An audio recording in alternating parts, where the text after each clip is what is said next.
10주차 세 번째 섹션의 강의를 시작하겠습니다.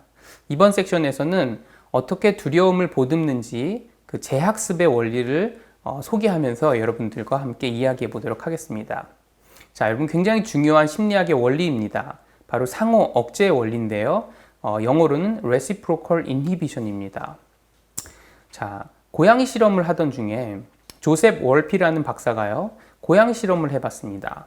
그래서 그 당시에 이제 고양이에게 어떤 전기 충격을 살짝씩 가하면서 공포 조건 형성을 이제 실시하는데, 이렇게 이제 고양이를 우리에 놓고 몸에 위험하지 않을 정도의 전기 자극을 주면 고양이는 일종의 신경증을 갖게 된다고 해요. 자, 그런데 고양이에게 전기 자극을 주는 동안에 좋아하는 음식을 동시에 제공을 했습니다. 그런데 신기하게 그 신경증이 생기지 않는 거예요. 월피 박사가 생각을 했죠. 왜 음식을 먹을 때는 신경증이 생기지 않는 것인가? 우리와 전기 충격 사이에 공포 조건이 형성되는데, 그 과정에서 내가 좋아하는 음식, 고양이가 좋아하는 음식이 그 조건 형성이 되는 과정을 억제했다라는 거죠. 자, 바로 불안과 두려움, 공포, 이러한 감정과 양립하기 어려운 자극, 뭐예요? 밥을 먹을 때, 좋아하는 음식을 먹을 때 느껴지는 그 감각, 즐거움, 이런 것들이 불안과 양립하기 굉장히 어렵습니다. 그럴 때 바로 이 불안이 줄어든다라는 원리, 이것을 우리가 상호 억제라고 합니다. 자, 상호 억제 원리를 조금 더 설명을 해볼게요. 자, 불안할 때 여러분 그 불안을 억제하는 방법으로 불안과 양립할 수 없는 감정을 활용하는 겁니다. 자, 여기서는 무언가를 먹을 때 즐거운 기분이 그걸 억제했다라고 볼 수 있고요. 자, 여러분께 질문을 하면 불안과 양립할 수 없는 감정은 또 뭐가 있을까요? 아마도 화일 겁니다. 화. 자, 여러분 불안한 동시에 화를 내기가 쉽지 않아요. 그런데 많은 사람이 막 불안할 때 화를 내는 경우도 많습니다. 불안을 화로 대체하는 거죠. 자, 전쟁터에서 군인들이 앞에 있어요. 지도자가 얘기를 합니다. 적군이 얼마나 악랄한지, 적군이 우리의 가족들에게, 우리 국가에게 미친 악영향이 무엇인지를 막 연설합니다. 그러면 군인들이 화가 나기 시작해요. 군인들이 화가 나면 두려움이 줄어듭니다. 가미가제, 이제 일본에 이 사람들이 비행기를 타고 하와이로 날아갈 때 그 사람들의 마음속에 두려움이 있으면 날아갈 수가 없어요. 근데 정말 내가 어떠한 그 사명감 아니면 화, 이런 것들이 있으면 두려움이 줄어든다고 합니다. 자, 또 불안, 두려움과 양립할 수 없는 감정이 뭐가 있을까요? 바로 편안함입니다. 이완이죠. 자, 바로 이 상호 억제 원리를 활용해서 심리치료에서 굉장히 중요한 기법이 탄생합니다. 자, 근육이완 훈련이라는 것을 먼저 소개를 하겠습니다. 근육이완 훈련은 불안이랑 양립할 수 없는 이완을 만들어내는 방식이에요. 예를 들면 여러분 10초 동안 주먹이 떨릴 때까지 주먹을 꽉 쥐는 겁니다. 긴장을 하는 거예요. 그러고 나서 자, 이완을 해봅니다. 그리고 내가 긴장했을 때의 상태와 이완했을 때의 상태의 느낌의 차이에 집중을 해보는 거예요. 자, 모든 근육을 다 긴장했다가 이완하고, 그때 긴장했던 느낌과 이완했던 느낌의 차이에 집중하는 거예요. 어깨도 꽉 올려보고 탁 내려서 그때 긴장했던 느낌과 이완했던 느낌, 모든 근육 부위를 다 이렇게 이완을 합니다. 그러면 이게 이제 근육 이완 훈련인데요. 이런 근육 이완 훈련을 하게 되면 우리 몸이 좀 편안함이 느껴집니다. 이때 불안감이 같이 동시에 존재하기가 어렵죠. 이 상호 억제 원리를 활용해서 만든 심리치료가 체계적인 둔감화라고 합니다. 영어로는 Systematic Desensitization이에요. 예를 들면 뱀에 대한 두려움을 가지고 있는 내담자가 있다라고 생각해 봅시다. 자, 그래서 고통의 강도에 따라서 수치로 위계를 만듭니다. 실제 뱀은 뱀을 보는 게 100의 두려움이다. 근데 뱀 가죽으로 만든 벨트는 50 정도 된다. 뱀 사진은 20 정도의 두려움을 유발한다. 자, 그러면 가장 낮은 위기에 있는 뱀 사진을 보게 합니다. 그러면 어느 정도 심장이 좀 두근거리고 좀 싫은 느낌이 막 들어요. 그때 아까 했던 근육 이완 훈련을 하는 거예요. 그러면 근육이 이렇게 이완되죠. 그러면 이완된 그 느낌과 불안은 양립할 수 없습니다. 그래서 뱀 사진 보고 근육 이완 훈련하고 뱀 사진 보고 근육 이완 훈련하고 하면 나중엔 뱀 사진을 볼 때 긴장되는 어떤 반응이 아니라 편안한 반응이 나타나게 되는 거예요. 자, 그러면 여기 어느 정도 됐다. 뱀 사진 봐도 이제는 막 심장이 떨리고 이러지 않는다. 그럴 땐 뱀 가죽 벨트를 이렇게 뱀 가죽을 보는 겁니다. 자, 그때 조금 더 긴장이 될 때 또 이완 훈련을 하죠. 나중에는 뱀을 저 멀리에 두고 이렇게 수족관에 있는 뱀을 보고 막 싫은 느낌이 막 듭니다. 이완 훈련을 하고 그 다음에는 그 10m 떨어져 있다가 한 1, 2m 떨어진 데서 보는 거예요. 또 이완 훈련을 하고 나중에는 뱀을 이렇게 무릎 위에 올려놓습니다. 그리고 또 이완 훈련을 하고 이렇게 만지고 이완 훈련하고 자, 이런 식의 체계적으로 둔감화를 시키는 거예요. 내가 굉장히 무서워하는 대상에 대한 둔감화를 시킬 때 뱀 공포증을 가지고 있는 사람이 나중에는 뱀을 이렇게 머리 위에도 올리고 더 이상 두렵지 않다라는 행동을 하게 됩니다. 자, 이러한 것들을 우리가 체계적 둔감화 훈련이라 그래요. 여러분, 체계적 둔감화에 기저하는 심리학적인 원리는 상호 억제입니다. 자, 기억해 두세요. 자, 공황장애로 한번 넘어가죠. 여러분, 요새 많은 연예인들이 공황장애 증상을 겪는다라고 얘기를 하는 거로 알고 있을 겁니다. 자, 공황장애 증상은 다음과 같습니다. 심장이 터질 것 같은 두근거림, 숨가쁨, 땀이 많이 남, 손발 혹은 몸의 떨림, 숨이 막히거나 답답한 느낌, 질식할 것 같은 느낌, 가슴이 아프거나 압박감을 느끼는 것, 메스껍거나 뱃속이 불편한 것, 어지럽거나 쓰러질 것 같은 느낌, 비현실적인 느낌 또는 이인증, 자제력을 잃거나 미쳐버릴 것 같은 두려움, 죽을 것 같은 두려움, 둔하거나 멍해지는 느낌, 몸에 열이 오르는 거나 오한이 나는 자, 이러한 증상들 중에 몇 가지를 동시에 경험했을 때 우리가 공황장애다라고 이야기를 할 수 있어요. 자, 이 공황장애가 있는 사람들이 정말 무서워하는 게 무엇일까요? 무서워하는 대상이 무엇일까요? 우리 사회불안장애, 사회공포증에서 두려워하는 건 사회적 상황에서 내가 부정적으로 평가받는 걸 두려워한다 그랬죠. 자, 공황장애에서 두려운 대상이 뭘까요? 자, 죽음이고 그 죽음에 좀 더 가까이 붙어 있는 거. 어떻게 내가 죽음을 예측할 수 있어요? 바로 신체 감각입니다.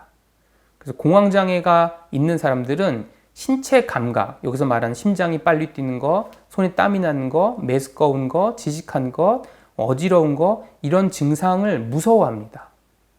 내가 조금이라도 메스꺼운 느낌이 나기 시작하거나 어지럽기 시작하면 공황이 시작되나 보다. 이러다 죽는 거 아니야? 라는 생각으로 공황장애가 시작이 됩니다.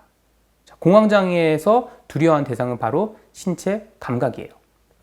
자, 그런데 공황장애가 있잖아요. 그러면 과호흡을 하게 됩니다. 자, 오버 브리딩이라고 하는데 자, 대부분의 사람들이 1분에 9번에서 16번 정도 이렇게 호흡을 한다고 해요. 그런데 공황 발작을 경험하잖아요. 그러면 3배에서 4배 많은 27회 정도의 호흡을 한다고 합니다. 과호흡을 하면 어떤 일이 일어날까요? 제가 호흡을 많이 하죠. 하면서 보다 산소 농도가 너무 많아지고요. 혈중의 이산화탄소의 농도는 감소합니다. 혈중의 이산화탄소 농도가 감소하게 되면 혈중 pH 농도가 증가하게 되고요. 혈액이 알칼리 상태가 된다고 합니다. 자, 과도한 알칼리 상태가 되면 전해질의 이상으로 이어져서 신경세포를 더 흥분시키고요. 공황 발작에서 경험하는 여러 가지 증상들이 나타나요. 어지러움, 감각 이상, 손발 저림, 호흡곤란, 흉부 통증 등이 야기가 됩니다. 자, 이럴 때 여러분 영화에서 많이 봤을 텐데 공황장애가 있는 사람들한테 노란색 봉투를 주죠. 그래서 봉투를 가지고 호흡을 하라 그래요. 이렇게 되면 내가 내뱉은 이산화탄소를 다시 들이마시게 되죠. 그러면서 혈중의 이산화탄소 농도가 다시 증가하게 됩니다. 그러면 공황 증상이 이렇게 줄어들게 되는 거예요. 공황장애에서는 내가 어떤 신체 증상이 무서워서 오히려 과호흡을 하게 되고 그 과호흡이 내가 무서워하는 다른 신체 증상들을 만들어내게 되는 악순환이 형성이 되는 겁니다. 자, 공황장애 그러면 어떻게 치료하나요?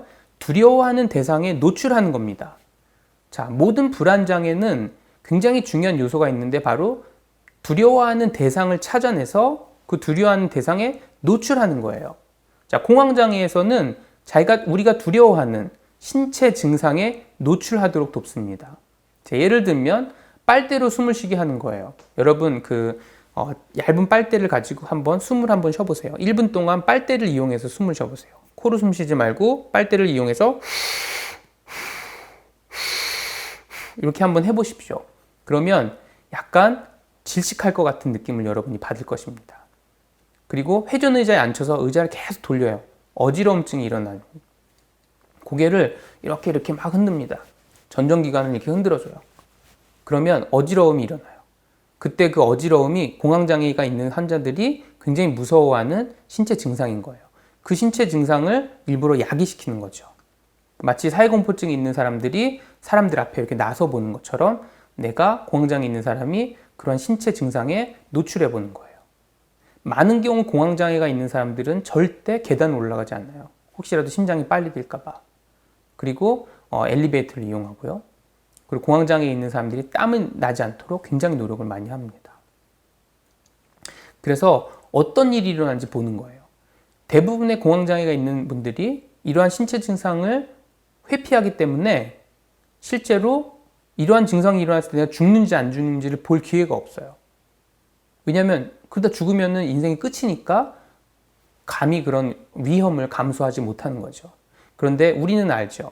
이러한 신체 증상이 정말 심혈관 질환의 문제인 건지 아닌지를 먼저 검사를 하고 이건 심혈관 질환과는 전혀 관련 없는 것입니다. 심혈관 질환은 건강합니다라는 진단을 받은 다음에 이러한 신체적 증상이 목숨을 위협하지 않는 걸 우리는 알아요. 그래서 공황장애 있는 사람들이 이러한 신체 증상을 경험하도록 유도합니다. 처음에는 못하겠어요. 죽을 것 같아요. 막 이래요. 때로는 막 울기도 합니다. 그런데 막상 내가 죽을 것 같았는데 안 죽어요. 심장이 막 빨리 뛰다가 다시 천천히 뛰어요. 그리고 더군다나 여기에서 내가 이완 훈련을 하게 되잖아요.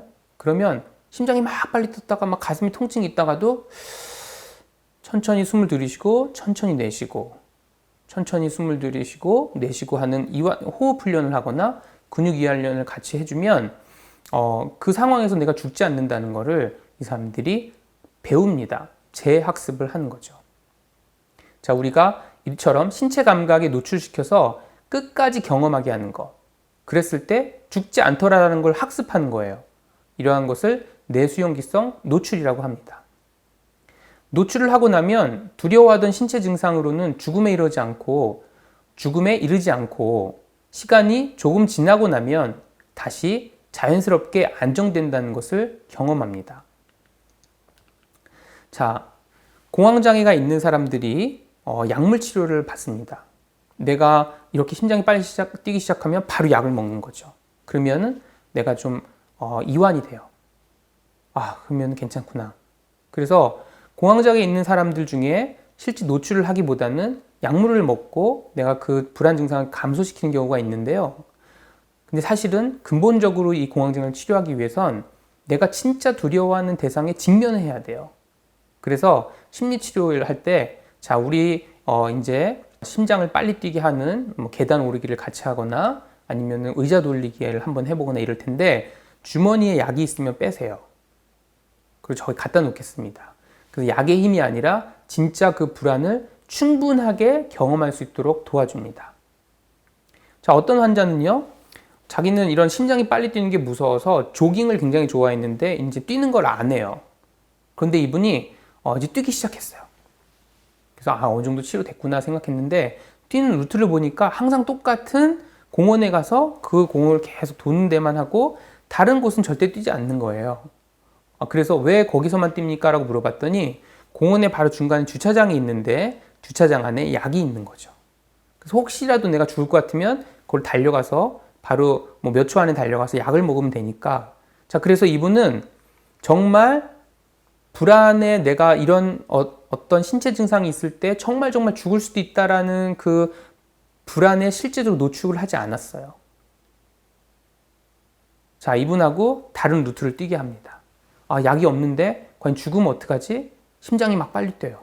이러다 죽는 거 아니야? 이러다 죽는 거 아니야? 그런 심장이 빨리 뛰다가 어느 순간 줄어듭니다. 죽지 않았네? 심장이 빨릴 때도 죽지 않는구나. 내가 어지러워도 죽지 않았네? 이러다가 마는구나. 자, 이런 걸 학습하면 점차 내가 심장이 빨리도 더 이상 다른 신체 증상으로 전이되지 않고요. 가라앉게 됩니다. 자, 우리 몸은 두 가지 시스템이 있어요. 자, 하나는 엑셀러레이터, 자동차로 비유하면 악셀을 밟는 시스템이 하나 있고요. 또 하나는 브레이크 시스템이 있습니다. 우리가 악셀을 쫙 밟을 때 공황장애에서 두려워하는 그런 신체 증상들이 일어나는 거죠. 그런데 이렇게 계속해서는 인간이 살 수가 없어요. 별거 없네. 그랬을 때는 브레이크 시스템이 작동되기 시작합니다. 공황장애가 있는 사람들한테는 이 악셀이 들어갔을 때 끝까지 들어가면 결국에는 브레이크 시스템이 작동한다는 우리의 몸의 원리를 경험하게끔 도와주는 거예요. 근데 이제까지는 악셀이 끝까지 밟지 않나요? 그래서 브레이크도 작동하지 않는 거예요. 자, 그래서 브레이크가 작동하는 시스템을 경험하지 못하는 거죠. 자, 심리치료에서는 공황장애가 있는 사람들에게 이러한 노출을 할 수 있도록 도와주고요. 이런 노출을 하게 되었을 때 진정으로 불안을 극복하게 됩니다. 사실은 불안에 있는 메시지는 뭐예요? 나는 살고 싶다. 나는 중요하다. 자, 결국엔 내가 살고 중요한 사람으로 생존하기 위해서 굉장히 중요한 건 뭡니까? 이 불안이 전하는 메시지에 귀를 기울이는 거예요. 자, 이 불안을 피하는 게 내가 살고 내가 중요한 역할을 하는 걸까요? 아니면 그 두려움의 대상에 직면을 해서 이래도 내가 죽지 않는구나 하고 모든 다양한 또 조깅도 해보고 계단도 올라다닐 수 있고 건강을 지킬 수 있는 여러 가지 활동을 하는 것이 나를 위하는 길일까요? 바로 불안은 두 번째 가치를 할 수 있도록 우리에게 계속해서 전달해 줄 것입니다. 자, 세 번째 섹션 강의를 정리하겠습니다. 첫 번째, 두려움을 보듬으려면 자신을 두려운 대상에 노출시켜야 한다. 두 번째, 노출은 내가 두려워하는 존재가 정말 무서운 존재인지를 확인하는 절차다. 세 번째, 공황장애에서 두려움의 대상은 신체 감각이다. 네 번째, 내수용기성 노출은 공황 발작을 이끄는 신체 감각이 실제로는 위험하지 않다는 것을 알려준다. 자, 세 번째 섹션의 강의를 마무리하도록 하겠습니다.